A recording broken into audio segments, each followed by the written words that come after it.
So that picture in the middle actually is of a wall that we've had out in the elements for 2 years, and that was right after a heavy rainstorm, like a flooding rainstorm, and that's what it did. And the next day you come back and it's completely dry. Whereas these two pictures on the right and the left are of the house that sat in the elements for this wall's been out there for 2 years and nothing, no mold anywhere. This house was only in the elements for 6 months, and it's completely mold. If you look at the picture to the left, all of the lumber started molding, and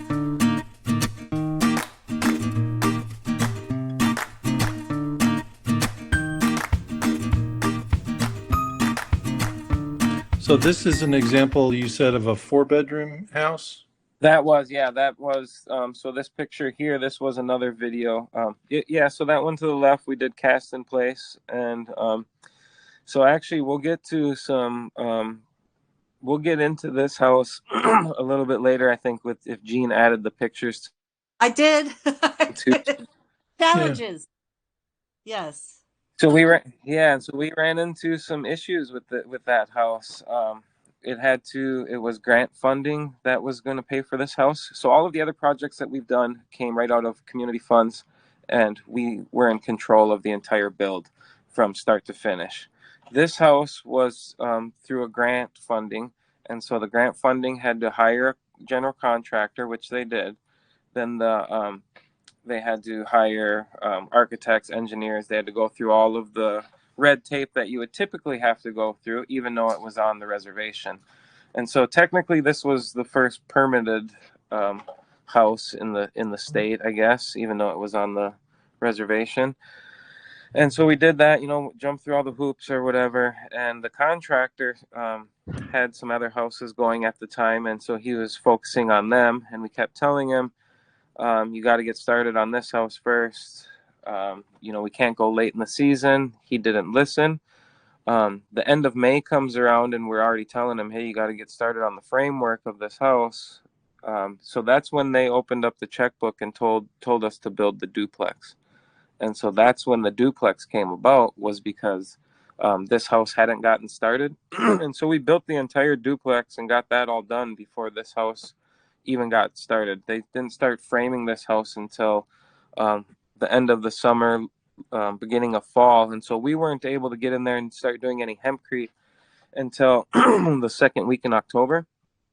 And we kept telling them, we can't, this is way too late in the season. We can't put hempcrete in this, in this environment this late in the season. And they said the funding was up December 31st. And so basically forced us to just put the hempcrete in anyway. We did it like in record time too. We were there day and night getting it done. It was actually hailing on us the last day we were there. It was a big thunderstorm and hailing on us, and so we got it done. And then we knew it probably wasn't going to have a chance to cure completely, and so we just hoped for the best. And we had a pretty mild winter, which I think might have caused the issue. I don't know exactly. And so we came back to plaster it just like a month ago. So it sat in the elements all winter. We had a really mild winter. The exterior, everything was fine. The house seemed fine. There was no surface mold or anything. We went to get started on the plaster of the house, and so there were some spots that needed to be patched up with hemp, and so we were going to patch those up first. And so we started digging out some of the spots of the loose hempcrete, and we found mold inside of the wall, inside of the hempcrete. And so then we started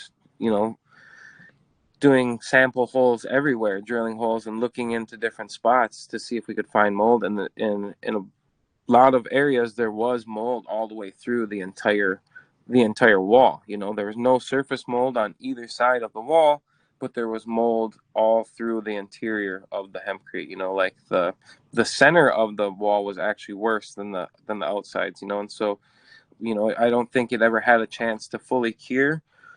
Also, the contractor did use spray foam as the attic insulation, and so I'm assuming that probably trapped a lot of the moisture as well. That picture in the middle actually is of a wall that we've had out in the elements for 2 years, and that was right after a heavy rainstorm, like a flooding rainstorm, and that's what it did. And the next day you come back and it's completely dry.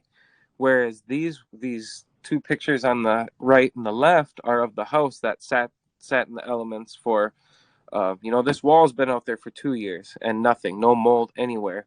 This house was only in the elements for 6 months, and it's completely mold. If you look at the picture to the left, all of the lumber started molding, and we don't know exactly what caused the issue. From what we've been told, it can be, the mold has to be introduced somewhere, and so either you have moldy herd, you have moldy lumber. That's basically where the mold, I think, could get introduced. The herd, the dust of the herd, I guess, could have mold spores, but I think the mold has to be introduced somewhere. But then for it to grow like that, I think the conditions of the wall didn't help. The spray foam attic, I think, trapped a lot of the moisture as well. So we don't know. We don't know exactly what caused the. I'm not a mold expert. I don't claim to be a hempcrete expert either, and so I've reached out to different hempcrete people, and they've all said, you got to get rid of the mold. I don't know if you added any of the other ones, Gene, but there was a close up of the mold, like inside of the actual hempcrete, and that one was, you can actually see how bad the mold was. It was.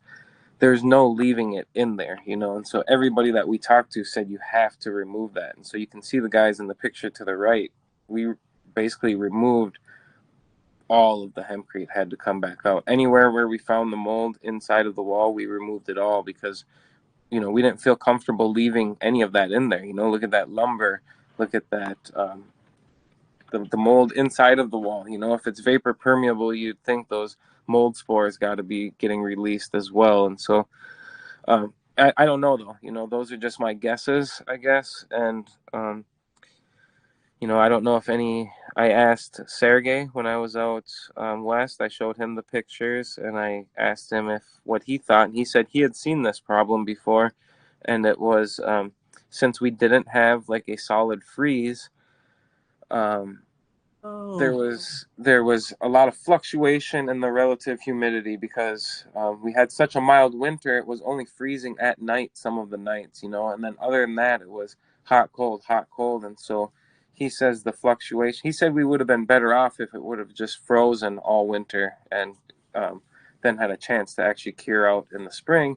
But since it was doing the fluctuation, it never had a chance to cure out that entire time. And so we don't know where the mold started, if it started from the herd or from the lumber or from some dust in the herd or what. But we just know that it grew bad and that it's, that it all has to be removed at this point. And so I guess it's, I didn't even want to share any of these pictures because it's, it makes it look like hempcrete isn't mold resistant but I think these type of things, especially for a class that's looking to build their own homes, I think these type of things have to be shown, and they have to be addressed, the right way. I don't think, we could, when we found the first little bit of mold, we could have just came and patched it up and covered everything with lime plaster and walked away from the job and been done with it.